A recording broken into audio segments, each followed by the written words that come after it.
Han pasado 510 años desde la publicación de El Príncipe, y lo que en ese libro afirma Maquiavelo sigue siendo tan actual y certero como en su momento.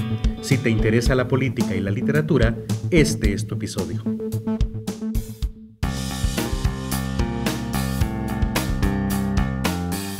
Estás en Charlas Literarias, un espacio para hablar de libros y literatura. A continuación, Javier Martínez, interlocutor.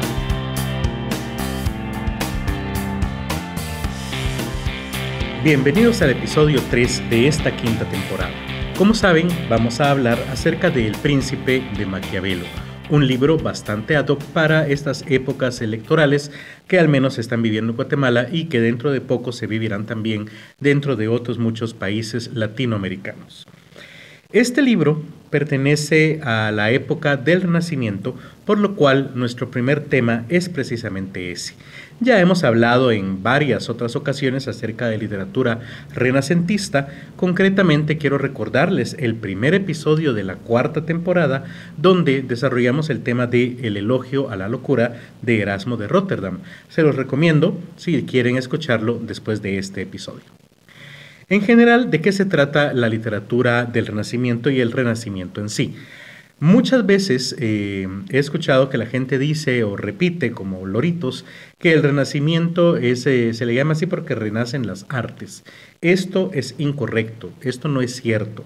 Artes siempre hubo, y de hecho durante la Edad Media, que es el periodo temporal, anterior al Renacimiento, también hubo arte. Centrado en la iglesia, etcétera, lo que ustedes quieran, sí, pero también hubo movimientos, hubo artistas destacados, etcétera. Así que el arte no renació tal cual durante el Renacimiento. Lo que realmente renace es la intención de unificar a Europa bajo un solo imperio romano, cosa que por supuesto nunca se logró, pero sobre todo en aspectos políticos, aunque se trató de hacer culturalmente. Cuando todos estos humanistas, pensadores empezaron a intercambiar cartas en latín y descubrieron que este idioma era un idioma franco, o sea que era un idioma fácil de que todos aprendieran y lo utilizaran para poder hablar entre distintas naciones, y así crear esta identidad supraeuropea, digámoslo así, o una identidad europea en general. Aunque concretamente sí hubo intentos políticos por unificar Europa, nunca se logró porque cada persona o cada líder local argumentaba ser de alguna u otra manera heredero directo o indirecto de los últimos emperadores romanos, así que todos se pelearon entre sí precisamente para alcanzar ese objetivo de unificar Europa bajo su mando, de tal manera que jamás se logró de nuevo. Otra característica, y que ya la mencioné en la época del Renacimiento, es el humanismo, el cual es un enfoque en la dignidad y el potencial de la raza humana. Y esto lo que quiere decir es que se aleja de la Edad Media y su teocentrismo, o sea, estar centrada en Dios y en la religión y en la Iglesia Católica, para pasar a centrarse en el ser humano, en lo que este ser quiere, desea, desarrollar su identidad y sus sueños ante todo. Por lo tanto, si el otro se llamaba teocentrismo, ahora le llamaremos antropocentrismo. En otras palabras, la literatura del Renacimiento se centró en el ser humano como el centro del universo y la fuente de todo conocimiento y sabiduría. Otra característica de la literatura renacentista fue la inspiración clásica. En otras palabras, se inspiraron en la antigua literatura griega y latina e incorporaron elementos de la mitología, en la poesía y la filosofía clásicas y obviamente pues en sus obras. Aquí a veces surge la duda. No quiere decir que durante el Renacimiento hayan regresado ritos paganos o que la gente haya abandonado el cristianismo para regresar a adorar a los dioses grecolatinos, Zeus, Palas Atenea, Apolo, etc., sino que retoman los mitos como figuras, ya únicamente como personajes literarios, por así decirlo, y pues también la estética que era bastante simple, hoy la llamaríamos minimalista, de aquella época. Entonces, aunque están hablando otra vez de los mitos griegos y latinos, no quiere decir que hayan abandonado sus creencias religiosas. Otra característica es el realismo. En otras palabras, aquella literatura se caracterizó por la descripción detallada y realista de la vida y la sociedad de la época. Dado que el antropocentrismo hacía que nos centráramos en el ser humano, ya esta literatura empieza a reflejar cómo era vivir en la época del Renacimiento, cuáles eran sus valores, su vida cotidiana, qué hacían, qué no hacían, etcétera, lo que se hace todos los días al estar vivo. Entre otras las características de la literatura renacentista está la experimentación formal, o sea que los escritores de aquel tiempo experimentaron con nuevas formas de escritura como el soneto, el poema épico y la tragedia. Recordemos también que otro experimento en sí fue utilizar sus idiomas vernáculos. En otras palabras, tenemos a Dante Alighieri escribiendo en italiano, por ejemplo, a Garcilaso de la Vega escribiendo en español, a Shakespeare experimentando con el inglés, cosa que antes no se hacía. Si un escritor quería ser considerado como un escritor formal o entrar a la corte, debía dominar el latín y sus obras debían estar escritas en un latín que se pareciera mucho al de Virgilio. Sin embargo, en esta época es donde ya los idiomas han tomado suficiente ventaja y son ampliamente difundidos y empieza a darse de una manera natural la creación de obras. Digo de manera natural porque en español, en el siglo X o XI, no recuerdo en este instante, con Alfonso X el Sabio, cuando impone el castellano como el idioma oficial de Castilla para sustituir al latín, no fue natural, sino que fue totalmente artificial, ya que para darle algún tipo de prestigio a este nuevo idioma, ordenó la traducción de muchas obras del latín a este protoespañol, llamémoslo así, y es de ahí donde surge la Escuela de Traductores de Toledo, que, como ya lo he dicho en capítulos anteriores, no se trataba de una escuela, una institución, un lugar físico al que la gente fuera a aprender traducción, sino que así se le llamaba a el conjunto de personas y de criterios que se aplicaron durante aquella época para la traducción, ¿verdad? Entonces, esto se hizo artificialmente por órdenes del rey Alfonso X el Sabio en España, pero durante la Edad Media, pero es hasta el Renacimiento donde de manera natural empiezan los escritores a preferir sus idiomas vernáculos para publicar sus obras. Otra característica durante esta época es el secularismo. En otras palabras, esta literatura se caracterizó por un enfoque en temas seculares, alejándose de lo religioso y del teocentrismo de la Edad Media. Secular se le llama a todas las personas que están en la iglesia, pero que no forman parte directamente de ella, bueno, más bien, a todo lo que no forma parte de la iglesia, ¿sí? Están todos los sacerdotes, lo sagrado, y las personas que asisten a la iglesia, y secular es todo lo que no está relacionado con la iglesia. Así que vamos a encontrar en este tipo de literatura un montón de temas, acciones, historias, que por primera vez no tiene absolutamente nada que ver ni con la iglesia ni con los sacerdotes. Y una última característica del Renacimiento es el desarrollo del individuo. En otras palabras, se exploró la naturaleza humana y el desarrollo de la personalidad, dando un énfasis en la libertad y la responsabilidad individual. Recordemos, por ejemplo, las escenas del infierno de Dante, donde se toma la libertad de ubicar a varias de las personas de la sociedad de su época en diferentes castigos infernales. Políticos, por ejemplo, personas famosas e incluso sacerdotes y más allá, incluso papas. Usted podría preguntarse cómo va a haber un papa en el infierno, pero de hecho, o al menos, cómo es que Dante pone a un papa en el infierno sin que lo hayan asesinado. Y básicamente él aprovecha que el papa actual de su época era enemigo del papa anterior, así que tiene total libertad para criticar lo que hizo el papa anterior, pero no el papa que está en el poder en ese momento.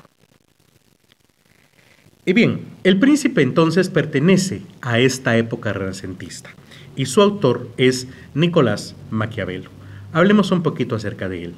Maquiavelo nació en Florencia, una ciudad-estado en aquella época de Italia, en 1469. Por cierto, aprovechando que hablo de ciudades-estado, quiero aclarar esto. El concepto de Italia tal cual no existía en aquella época. Cada ciudad grande que conocemos ahora, Génova, Florencia, Roma, etc., era una ciudad-estado, separada de las demás, y aunque hablaban el mismo idioma, no tenían ni el mismo rey, ni las mismas leyes. Es más, muchas veces, y casi todo el tiempo, estaban peleando entre ellas. En esta época, podríamos decir que los únicos dos países que estaban integrados, casi como los conocemos hoy, son España, debido a la Reconquista, e Inglaterra. De todos los demás estaban subdivididos en pequeños reinos o feudos que muchas veces no se llevaban entre sí. En fin, Maquiavelo tuvo una carrera política. Antes de dedicarse a la escritura, sirvió como diplomático y funcionario público en la República de Florencia. Dentro de las obras que escribió este autor destaca, por supuesto, El Príncipe, que es la obra más famosa, que fue publicada en 1513 y es considerada una de las obras más influyentes de la historia de la filosofía política. Pero tiene otras obras, como por ejemplo, Discursos sobre la primera década de Tito Livio. Esta obra es un estudio sobre la historia y la política antigua y es considerada una de las obras más importantes de Maquiavelo. Otra de sus obras es La Mandrágora, uno de sus primeros dramas escrito cerca de 1510 y es una sátira sobre la sociedad florentina. Maquiavelo murió en 1527 en Florencia y dejó un gran legado. Aunque fue muy criticado por su falta de moral, digámoslo así, y su realismo político, su legado influyó a la literatura y la política de su tiempo hasta nuestros días. Además, es ampliamente estudiado hoy en cursos de filosofía, política y literatura. Ya tenemos entonces un panorama de cómo estaba la situación literaria durante el Renacimiento y quién es este autor que escribe El Príncipe, un ensayo político. Vamos a hablar ahora entonces de esta obra, precisamente. Para entenderla mejor, debemos aclarar que El Príncipe fue dedicado a César Borgia, el hijo del Papa Alejandro VI. Así que para entender mejor el significado e intención de El Príncipe, debemos saber quiénes son estas dos personas. Aquí aclaro, tal vez les llamó la atención decir que César Borgia era hijo de un papa. Esto era algo muy común en aquella época, y no solamente entre los papas. Recordemos que durante la Edad Media, y de hecho el Renacimiento también, no existían instituciones que velaran por la vejez. Así que cuando las personas llegaban a cierta edad, solían ingresar como sacerdotes o monjes en un convento, porque esto les permitía tener atención, acceso a medicina, a quien los cuidara durante su vejez. Así que muchas personas vivían una vida secular, o sea, una vida normal, llamémoslo así, durante su juventud, tenían hijos, y si llegaban a enviudar, entonces tomaban los hábitos y se internaban en algún convento o monasterio, porque esto no solamente pasaba entre los hombres, sino también era muy usual entre las mujeres. De esta manera, había sacerdotes que se ordenaban a los 40, 50 años y ya tenían 8 o 9 hijos que habían tenido antes, pero eso no evitaba que se ordenaran. De hecho, como les digo, era algo sumamente común. Ese fue oficialmente el caso de Alejandro VI, aunque también debemos decir que fue muy criticado precisamente porque no guardó, como quien dice, los votos de castidad durante su papado. En general, el Papa Alejandro VI, cuya verdadera identidad era Rodrigo Borgia, nació en Valencia, España, en 1431 y fue elegido Papa en 1492. Durante su papado, Alejandro VI fue acusado de corrupción y nepotismo. Nepotismo significa favorecer a la familia, tener un puesto de poder y utilizarlo para favorecer a los familiares y amigos cercanos. En fin, fue acusado de corrupción y nepotismo y es conocido por su participación en los conflictos políticos de la época, incluyendo la Guerra de las Dos Rosas en Italia. Aquí una cuestión importante también. Los papas de aquella época no son la figura de paz e intermediación que hoy tenemos en nuestra mente. Todo lo contrario. El papa tenía una fuerza, un ejército. Todavía hoy queda la Guardia Suiza como un remanente de ese ejército. Sin embargo, es un ejército pequeño, es más bien para cuidar a la seguridad del papa, pero en aquella época era un ejército de verdad, equiparable con el de cualquier otro feudo. Y el papa, más o menos, digámoslo así, tomaba una función de ONU actualmente. En un conflicto entre dos príncipes o dos reyes, investigaba cuál podría tener la razón o lo que realmente pasaba, al menos con Alejandro VI, cuál podía darle mayor beneficio o cuál se aliaba a sus intereses, y entonces ponía el ejército del Vaticano al servicio de ese rey para que obviamente ganaran juntos y entonces les cediera propiedades, riquezas o emparentara a alguno de sus hijos o hijas con esa familia real. De esa manera el papa servía como un comodín, digámoslo así, como un joker para aumentar o debilitar a ciertos reyes, sobre todo italianos, y utilizaba su ejército obviamente para esto. El pasado de Alejandro VI estuvo marcado por la ambición política y el deseo de ampliar el poder papal. Alejandro VI se esforzó por fortalecer la influencia de la Iglesia en Europa a través de la creación de alianzas políticas y el apoyo a la exploración y colonización de América. Sin embargo, su reinado también estuvo marcado por la corrupción y la inmoralidad, y es conocido por sus relaciones extraconyugales y la promoción de sus hijos a posiciones de poder en la Iglesia y la política. Alejandro VI murió en 1503 y su legado continúa siendo controvertido. Mientras algunos lo ven como un papa astuto y ambicioso, otros lo ven como un corrupto y un amoral. Sin embargo, su papado marcó un momento importante en la historia de la Iglesia de Europa y su influencia todavía llega a nuestros tiempos.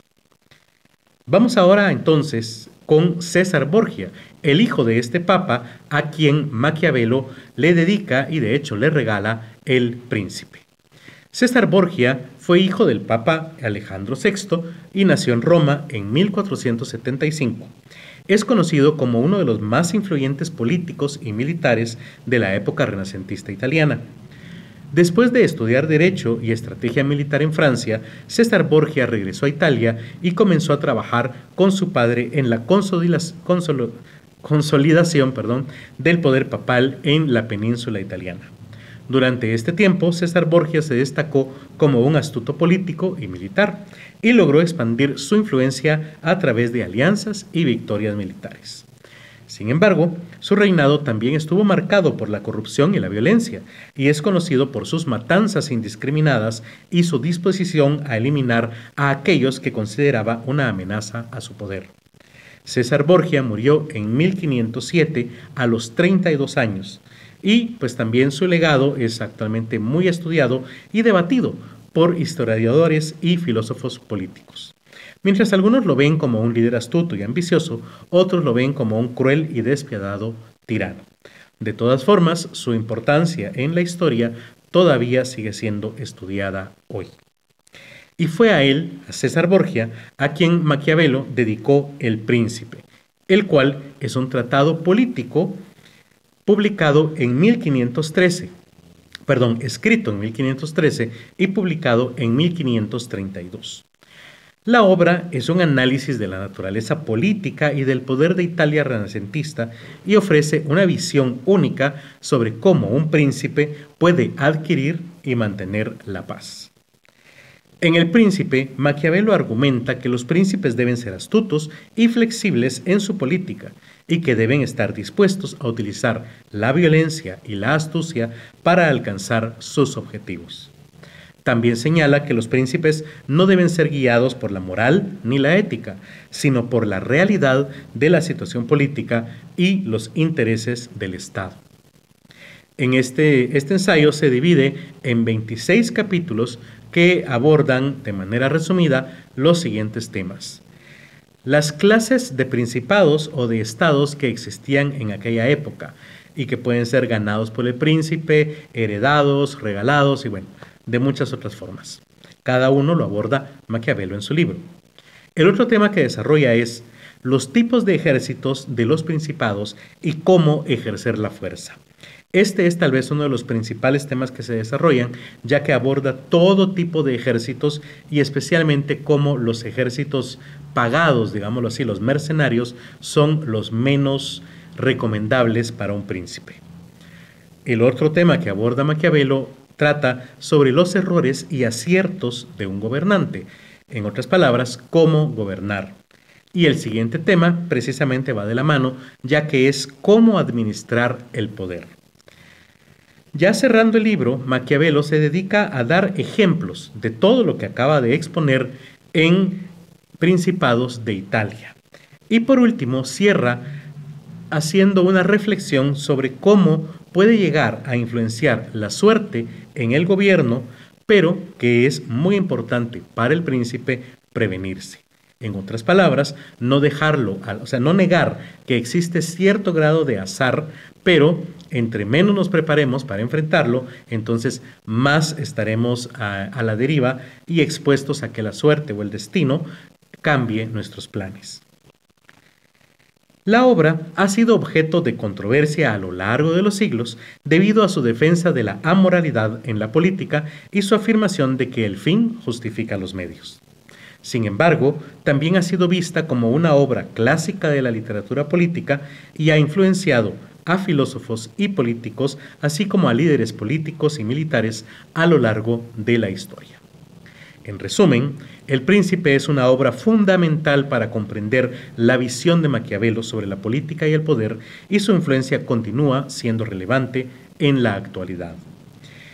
Saqué algunas citas relevantes del Príncipe para que las conozcamos y hasta donde se pueda discutirlas. Una de ellas es: la verdadera paciencia es la habilidad de ocultar tu deseo.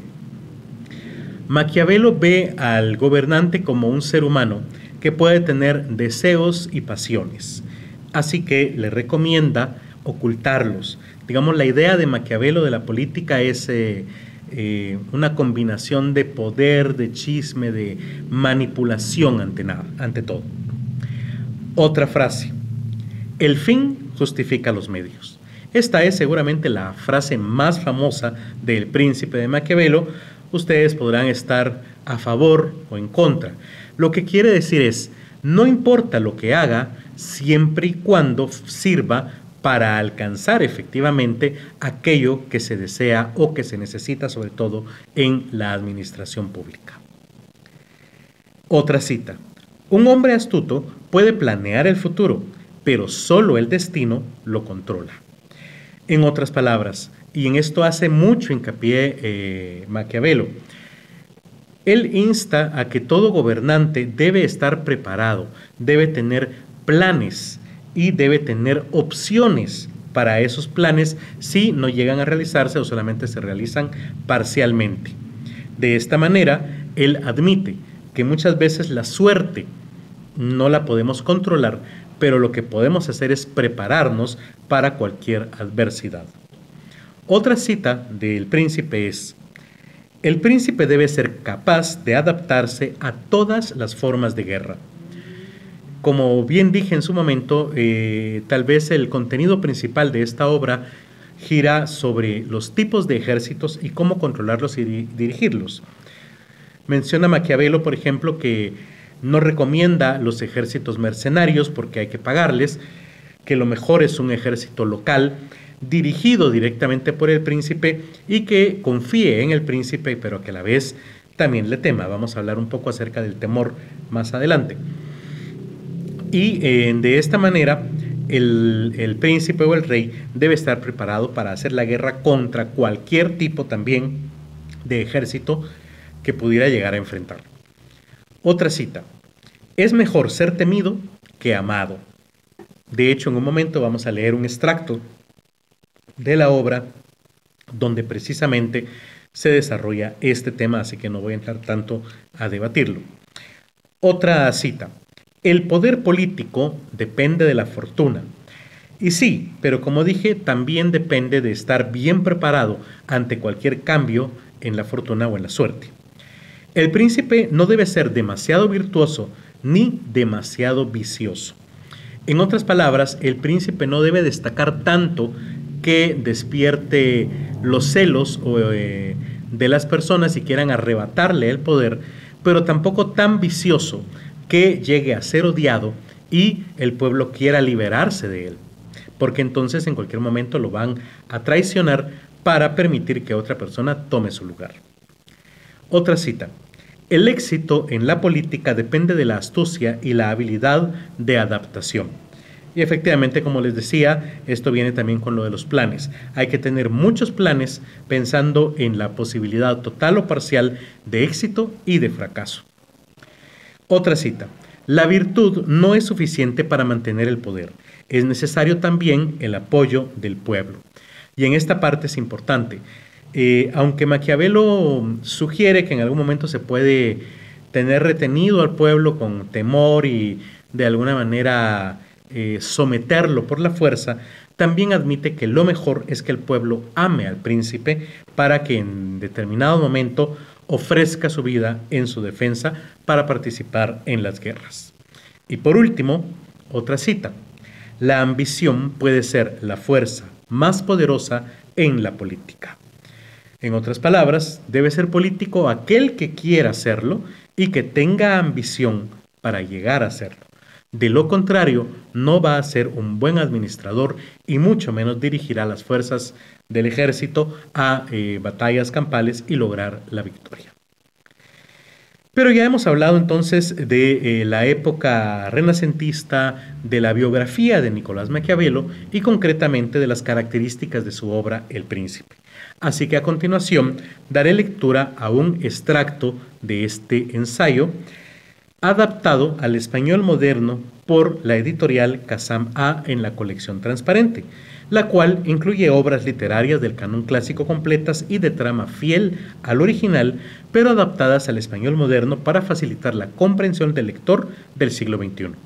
Cada libro de la colección incluye una evaluación en línea para el lector y una evaluación de comprensión lectora descargable para el docente. Dicha evaluación aborda las competencias interpretativa, argumentativa y propositiva. Así que los dejo con la lectura.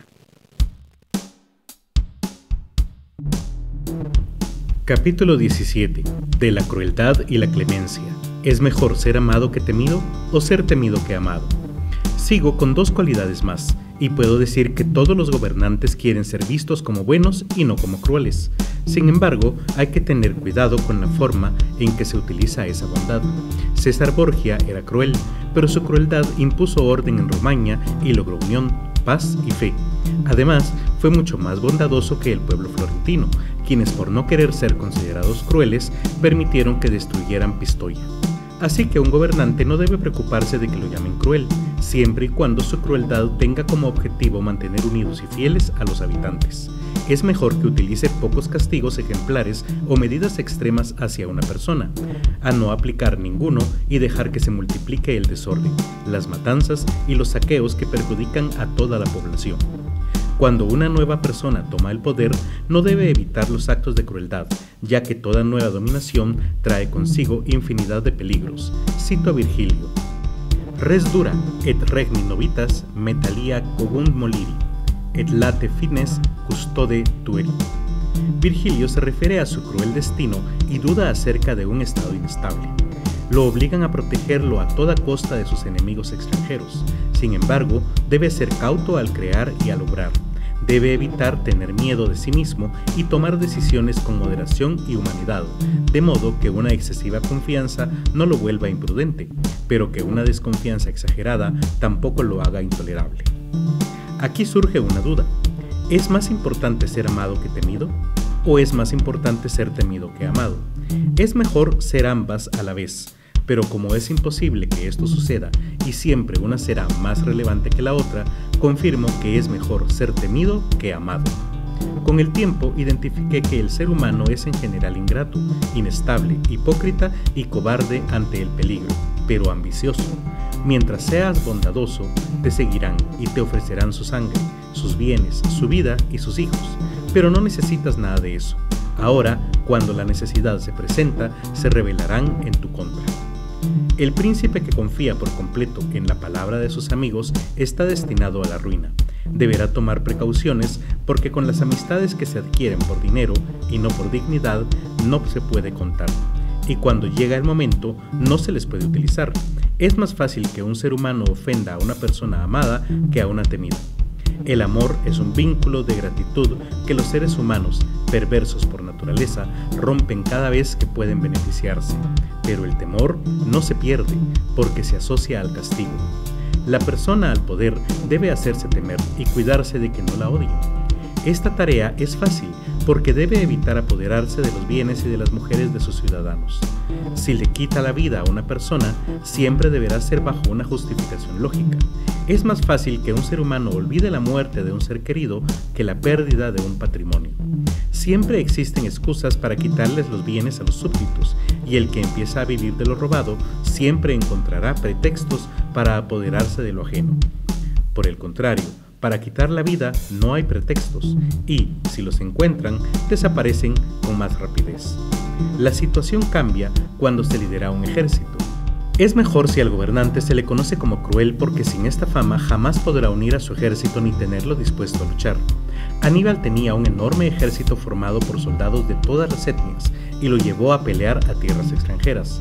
Jamás hubo conflictos entre el ejército y su príncipe, ni en las buenas ni en las malas. Esto por su crueldad y sus habilidades que hacían que lo admiraran y le temieran a la vez. Está el caso de Escipión, quien era un hombre de condiciones poco comunes. Sus soldados se rebelaron contra España por su excesiva bondad. Le otorgó al ejército demasiada libertad y aplicó poca disciplina. Fabio Máximo lo llamó ante el Senado corruptor de la milicia romana. Se sabe que Escipión tenía un carácter blando y no aplicaba castigos. Llegó al extremo de ser citado al Senado para justificar sus decisiones, donde explicó que prefería no equivocarse. Es decir, prefería tomar buenas decisiones en vez de, luego, tener que enmendar equivocaciones ajenas. Este carácter redujo su fama y su honor. Regreso al tema de si ser amado o temido y concluyo que, como el amor depende de la voluntad de los hombres y el temor de la voluntad de quien gobierna, un gobernante prudente debe apoyarse en lo suyo y no en lo ajeno, pero, como he dicho, tratando siempre de evitar el odio. Y así llegamos al final del tercer episodio de la quinta temporada. Les recuerdo que mi nombre es Javier Martínez y que pueden seguir el podcast en redes sociales en @casama, tanto en Facebook, Twitter e Instagram, y Editorial Casama en TikTok. También sigan a nuestro patrocinador 1900 Radio en Línea. Les recuerdo que las temporadas anteriores de este podcast las pueden encontrar escritas como un blog en la página www.casama.com y que el enlace al libro de la editorial lo encontrarán en la descripción del episodio. Nos escuchamos el próximo viernes de charlas. Charlas Literarias es producido y grabado en el estudio de la editorial Casama. Gracias a 1900 Radio en Línea. Cada jueves a las 7 de la noche se transmite este programa y cada viernes es viernes de charlas. Porque gracias a la editorial Casama encontrarás un nuevo episodio en Spotify, YouTube y otras plataformas similares. Síguenos en redes sociales como @Casama.